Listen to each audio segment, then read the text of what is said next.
When you first log in to Asset Accountant, this is the screen you will be welcomed to. And you can achieve this screen from any time within the application simply by clicking on the Asset Accountant logo in the top left corner. What this is showing you is the organisation that you belong to and the registers, the fixed asset registers that you have access to. So there may only be one in some circumstances, or you may have many if you have multiple access points.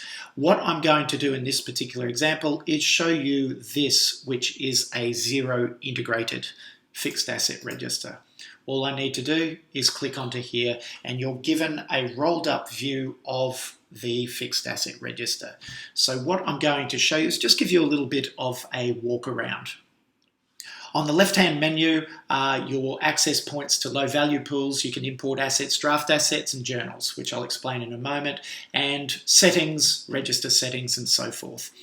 We can search, well, before I show you search, on the left-hand side, these are the asset groups that exist. The ones that you see here are nothing out of the ordinary. Asset Accountant is fully extensible. You can choose as many as you like and group your assets however you like. The number to the right of each asset group is the number of assets that is found within each one. And say, for example, machinery and equipment, if I just click on there, the down arrow just gives us all of the individual assets that belong under that asset group. The asset groups can be edited with default depreciation rates and effective lives through using the edit group function, which I won't show you in this demonstration, but just know it's there for if you play with this in your demonstration account. Searching for assets. Now, Asset Accountant can efficiently handle asset registers effectively with an unlimited number of assets, quite literally millions of assets. So we do have quite a detailed search functionality, which you can access here or here.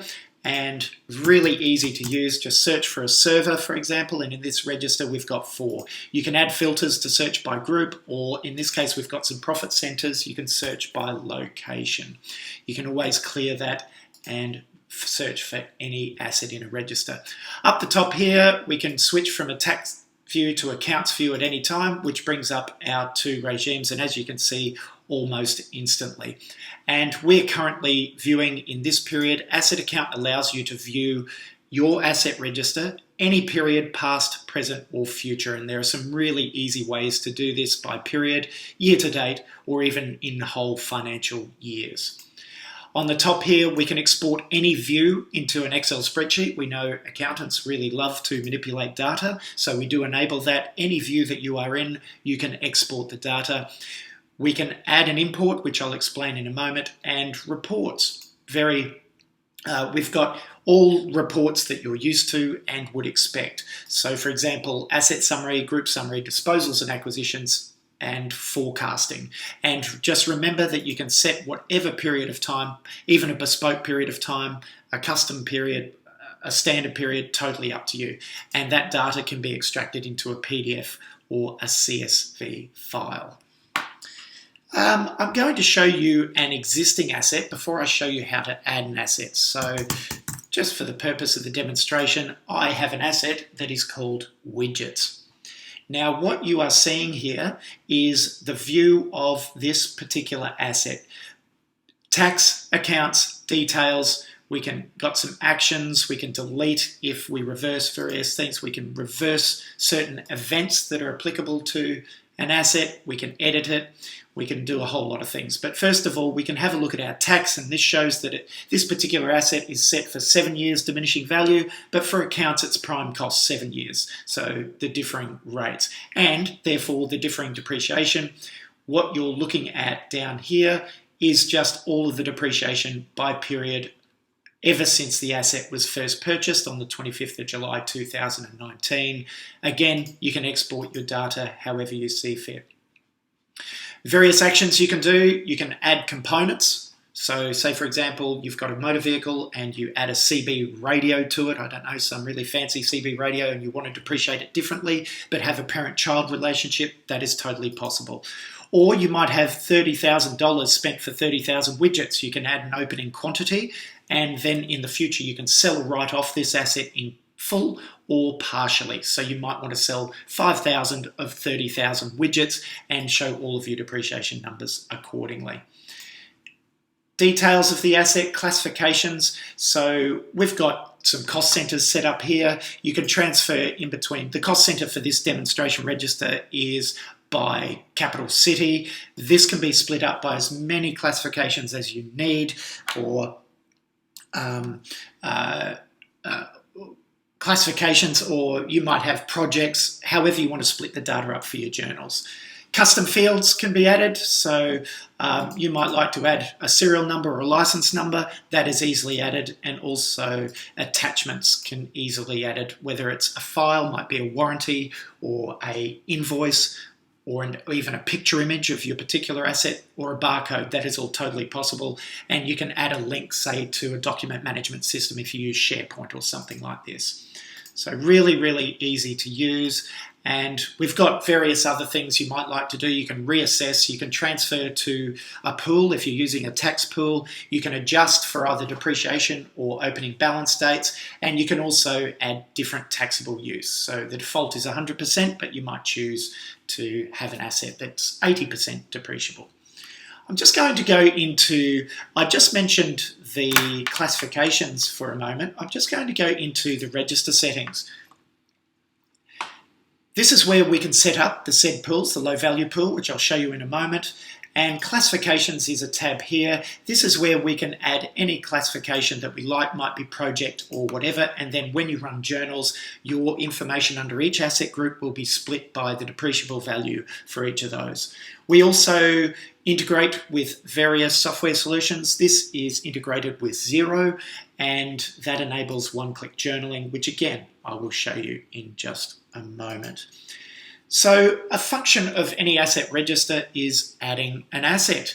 Now there are three ways that you can add an asset. You can do it either individually by adding an individual asset through the interface. You can do it through a bulk import, and we've got a load of implementation guidelines and cheat sheets to show you how to do this and to map your data so that you can effectively add tens of thousands, hundreds of thousands of assets all in a matter of minutes, and have a fully functioning fixed asset depreciation register in that time. Or a nice new bit of functionality, because we're integrated with Xero, and if you are integrated with any of our partners and choose this, we do actually pull draft assets in from accounts payable. So these are sitting here as draft assets, and you can choose to then add the asset into the asset register, issued quantities, allocate a group, a purchase date, the price has been brought in from Xero in this case, and just save the asset to the register. But what I'm going to do is just very briefly show you how to add an asset from the interface. I'll just get rid of this. So we might just call this test asset. You can allocate a code, so we might have a fixed asset code here. This is a test asset, and whatever you type in the description will always be added as an audit or at the opening balance of the asset. We might choose to add this to machinery and equipment. It cost $10,000, and let's just say we purchased it on today's date. We can add a quantity if we like. Let's say there was 1,000 units at $10 each. We can say these exist in Melbourne. We can even use, I don't know, a user, and we might say Dougie is the user here. This is where we can set the tax depreciation and the accounts depreciation, a residual value if you like. You can always add notes. A really handy tool for looking up tax for anybody or adding any assets into AssetAccountant is we have a very handy lookup tool. So if we wanted to look up server, which was the example before, we are interrogating the ATO's tax guide here, and we can insert whichever one is most relevant to us. So we might say a server for radio broadcasting and 6 years at 33.33%, as well as the notation that it's from table reference 2021-3, table A. That will again be forever attached to the asset. It's as simple as saving the asset, and it is now in our fixed asset register. And I will just show you here. We'll search for this asset, test. There we are, comes up in the details there.